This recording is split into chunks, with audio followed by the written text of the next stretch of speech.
میں نے سب سے پہلے آپ کو بتایا تھا کہ ارمغان قریشی کا باپ کامران اصغر قریشی پاکستان کا مشہور زمانہ مقبول ترین اور ایک بہت بڑا منشیات فروش رہ چکا ہے، اور پھر وہ امریکہ چلا گیا تھا، اور پھر امریکہ سے بیٹھ کر اس نے ارمغان کو گائیڈ کیا، سمجھایا کس طرح آپ ڈارک ویب پہ دکانیں کھولو گے اور کس طرح آپ یہ دھندا آگے بڑھاؤ گے، اور اس کا بیٹا بھی منشیات فروشی سے بڑھتے ہوئے سائبر کرمنل بھی بنا، ایک مرڈرر بھی بنا۔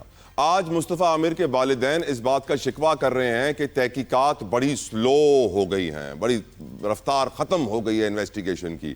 اس کی وجہ کیا ہے؟ یہ میں آج آپ کو بتانا چاہتا ہوں۔ اس کی وجہ ہے سہولت کاری۔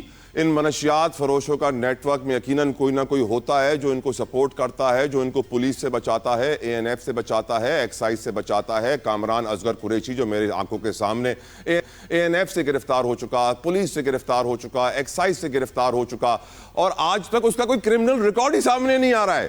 یقین ہی نہیں آیا مجھے اس بات سن کے کہ جو شخص پاکستان تو پاکستان، سری لنکا کے اندر بھی جیل کاٹ کے آیا ہو، پاکستان میں اس کا کرمنل ریکارڈ نہیں نکل رہا۔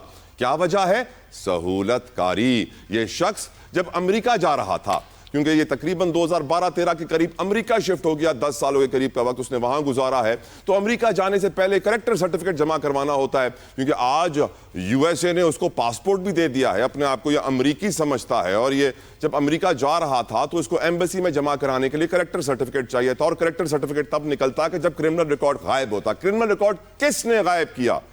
کون ہے وہ سہولت کار جو کامران اصغر قریشی اور ارمغان قریشی کو بیکس پرووائڈ کر رہا ہے، سپورٹ پرووائڈ کر رہا ہے، بتا رہا ہے کہ آپ کو پریشان ہونے کی ضرورت نہیں ہے، میں آپ کے پیچھے کھڑا ہوں؟ تو یہ بھانڈا پھوٹ گیا۔ یہ نام میں نے پہلے بھی لیا تھا کیونکہ کامران اصغر قریشی کا ایک بھائی امریکہ میں ڈاکٹر ہے، وہ بھی اپنے آپ کو دور رکھنا چاہتا ہے اس کیس سے۔ کامران اصغر قریشی کے زیادہ تر رشتہ دار اس کو اپنے آپ سے دور رکھنا چاہتے ہیں، لیکن ایک کامران اصغر قریشی کا بھائی ہے جو کہ ہے پولیس والا، جس کا نام ہے آصف جمیل قریشی۔ آصف جمیل قریشی وہ شخص ہے جس نے جب مقابلہ ہوا تھا 4 گھنٹے مومن کے گھر کے اوپر، تو اس کے کہنے کے اوپر ارمغان نے مقابلہ ختم کر کے گرفتاری دی تھی۔ آصف جمیل قریشی وہ ہے کہ جب کامران اصغر قریشی امریکہ جا رہا تھا اور اس کو اپنا کرمنل ریکارڈ کلیئر کروانا تھا، تو آصف جمیل قریشی نے پیسے چلا کر سارا کرمنل ریکارڈ غائب کروا دیا، کیونکہ 2000 سے 2010-12 تک تو کمپیوٹر تھے نہیں، کمپیوٹرائز ریکارڈ تھا نہیں، سب رجسٹروں میں ہوتا تھا، تو اس کو صاف کروانا آسان ہوتا تھا۔ آصف جمیل قریشی جو کہ پولیس والا ہے، کامران اصغر قریشی کا بھائی، اس نے وہ صاف کروا دیا ہے۔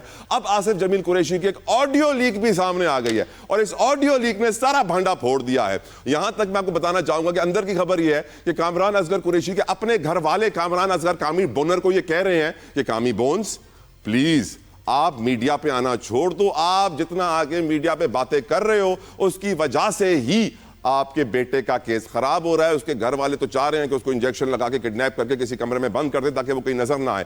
اس وقت تازہ اطلاعات یہ بھی ہیں کہ پولیس والوں نے درخواست لکھ دی ہے ڈی آئی جی کو کہ کامران اصغر قریشی کو بھی شامل تفتیش کیا جائے۔ بہت سارے ذرائع کہہ رہے ہیں کہ وہ اس وقت بھی مفرور ہے، کہیں یہاں چھپ رہا ہے، کبھی وہاں چھپ رہا ہے، سامنے نہیں آ رہا ہے، اور اس کی گرفتاری اب ہو کے ہی رہے گی۔ وجہ یہ ہے کہ جو منشیات کے ڈبے امریکہ سے آتے تھے وہ کامران اصغر قریشی کے نام سے آتے تھے۔ وجہ یہ ہے کہ جو 4 کمپنیاں بنی ارمغان نے بنائی ہیں منشیات اور یہ سارا دھندا کرنے کے لیے، یہ جو سکیمز کرنے کے لیے، اس کے لیے جو نیشنل سیکیورٹی، جو سیکیورٹی کا نمبر چاہیے ہوتا ہے، جو امریکن سٹیزنز کے پاس ہوتا ہے، جو وہاں پر اکاؤنٹ کھولتے ہیں، وہاں پہ ساری کمپنیز رجسٹر کرتے ہیں، وہ کامران اصغر قریشی کے نام پہ۔ میں آپ کو آڈیو سنوانا چاہوں گا جو اس کے بھائی آصف جمیل قریشی کی ہے، جو کہ اس وقت اسٹیبلشمنٹ ہے سی آئی اے میں، وہی سی آئی اے جو ارمغان کے اوپر اس وقت انویسٹیگیشن کر رہی ہے، اسی کے اندر اس کا بھائی تعینات ہے، اسی کے اندر اس کا بھائی بیٹھ کر اپنے قاتل ارمغان قریشی کی سہولت کر رہا ہے، اور نہ صرف سہولت کر رہا ہے، جیل حکام سے بھی بات کر رہا ہے۔ یہ بھائی ارمغان کے لیے ذرا سہولیات رکھنا، مارنا وارنا نہیں، پیسے ویسے لیتے رہنا۔ یہ آڈیو سنیے پھر بات آگے کرتے ہیں۔ ابھی کیا پوزیشن ہے بھائی اس کی؟ یہ بیٹھا ہوا کل میرے پاس یہ بیٹھا رہا، میں نے اس کو ہر چیز بتا دی کہ بھائی یہ 5 اسٹار کیٹیگری ہے، یہ 2 اسٹار ہے، یہ 1 اسٹار ہے۔ ٹھیک ہے، تو میں نے بھائی آپ کے چاچو نے مجھے فون کروایا تھا، ٹھیک ہے، ایک دوست ہے ہمارا بابر بھائی، میں نے بولا، انہوں نے مجھے بولا، ٹھیک ہے نا، اور میں نے ایسے ہاتھ بھی پھیر دیا، میں نے اب تک جو تمہارے کو کوئی ٹارچر نہیں کیا گیا، تو میں نے تمہارے چاچا کی وجہ سے، ٹھیک ہے نا، ٹھیک ہو گیا، مگر میں نے وہ ایک انٹری کارڈ ہوتا ہے، اس کی ویلیڈیٹی میں نے بولا 24 آورز یا 48 آورز ہوتی ہے۔ صحیح ہے، صحیح ہے، مطلب یہ سانڈ ڈالا ہے اس کے کہ میری وجہ سے ہوا جو بھی ہوا, جو اس کو اچھی جگہ رکھا بھی وہی سبحان اللہ وارڈ میں. میں نے بولا جدھر, ہاں میں نے بولا میں نے تیرے کو ابھی رکھا ہوا ہے چکر میں, اب میں نے بولا چکر سے تو جائے گا سبحان اللہ میں, ٹھیک ہے نا, صحیح ہے, مگر میں جب تک تو ادھر ممبر شپ کا کارڈ نہیں لے گا تب تک میں تو یہ سوچے گا کہ میں 50,000 روپے میں رہ جاؤں تو میں تو 50,000 والا آدمی نہیں ہے, ٹھیک ہے. میں تیرے چچا نے مجھے 5 لاکھ روپے بھیج رہا تھا, میں نے بولا بھائی, بولا آپ نے, ہاں اچھا اچھا, میں نے وہ بھی ختم ہو گئے, میں نے بولا وہ بھی ختم ہو گئے. ٹارچر نہیں کیا گیا تمہارے چاچا کی وجہ سے. آصف جمیل قریشی تمہارا چاچا پولیس والا ہے نا, لیکن 5 لاکھ میں بات نہیں ہوگی, تمہاری پارٹی بڑی ہے, 50 لاکھ تو دینا. آصف جمیل قریشی کو بھی شامل تفتیش کرنا چاہیے. اس آڈیو لیک کے بعد واضح ہو جاتا ہے ان کا رول کیا ہے. سر یہ نشہ بڑا مہنگا ہے, لیکن ایک اور آپ کو ڈیولپمنٹ میں بتا دوں جو آج کے پروگرام میں ڈسکس بھی کروں گا, کہ اللہ کا شکر کہ ہمارے اے این ایف کو, ہمارے اداروں کو تھوڑا سا ہوش آ گیا ہے. انہوں نے کوکین کا بڑا ڈیلر بھی پکڑ لیا ہے جس کا نام ہے فیضی. یہ ویڈ خواتین و حضرات تو چھوٹی گیم ہے, اصل بڑی گیم تو کوکین کی ہے. آپ جانتے ہیں کہ سندھ کے اندر تو شراب کے گھتے اور شراب کی دکانیں کھلے عام کھلی ہوئی ہیں. شاید لاہور اسلام آباد میں آپ اگر رہتے ہیں تو وہاں آپ کو شراب کی دکانیں نہیں ملیں گی, لیکن سندھ کے اندر, کراچی کے اندر بھرپور شراب کی دکانیں لائسنسڈ یافتہ ہیں جو کہ چھوٹی عمر کے بچوں کو, مسلمانوں کو, سب کو بیچتی ہیں. اور کیونکہ شراب کے ساتھ جو ایک ڈرگ آج کل بہت مقبول ہو رہا ہے وہ ہے کوکین. اس کی وجہ یہ ہے کہ آپ شراب کی ایک پوری بوتل پی لیتے ہیں اور آپ میں مزید پینے کی سکت اور طاقت نہیں رہتی ہے, تو پھر آپ کوکین کا استعمال کرتے ہیں اور مزید ایک بوتل منگوا لیتے ہیں. وہ پارٹی جو چند گھنٹوں میں ختم ہو جاتی ہے وہ ایک ہفتہ چلتی رہتی ہے. لوگ رات کو سوتے نہیں ہیں, آنکھیں کھلی رہتی ہیں اور کوکین کا بھرپور استعمال ہوتا ہے. کوکین کی 1 کلو کی چھوٹی سی تھیلی اس وقت 2 کروڑ روپے کی ہے, جبکہ اگر آپ ویڈ کی 1 کلو کی تھیلی کی بات کریں گے تو وہ تقریباً 70, 80, 90 لاکھ روپے میں مل جائے گی. کوکین کی قیمت زیادہ ہے اور جن لوگوں نے اس نشے کو پکڑنا ہے وہی اس کو بیچنے میں سب سے آگے ہیں. گفتگو کا آغاز کریں گے. میرے ساتھ موجود ہیں نیاز احمد کھوسا صاحب, سابق SSP ہیں. میرے موجود ہیں سجاد باجوہ صاحب, سابق DG FIA ہیں. دونوں مہمانوں کا بہت مشکور, شکر گزار for your precious time sir. Bajwa صاحب, I like to start from you.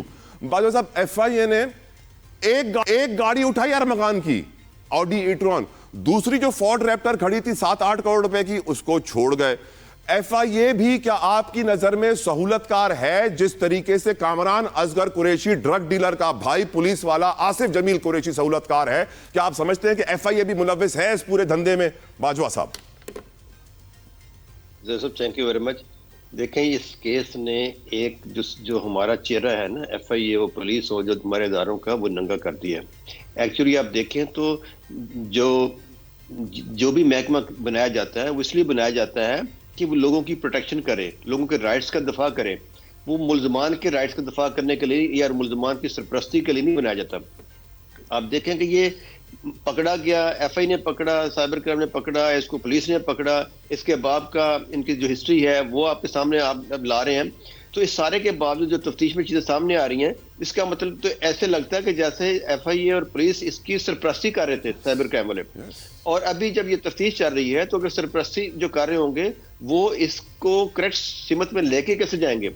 اور یہ ایک سونے کی چڑیا ہے. آپ دیکھیں, آپ اس دوسرے اینگل کو دیکھیں کہ اس کے پاس جو ابھی تک جو انویسٹیگیشن سامنے آئی ہے اس سے لگتا ہے کہ اس کا کوئی بینک اکاؤنٹ نہیں سامنے آ رہا.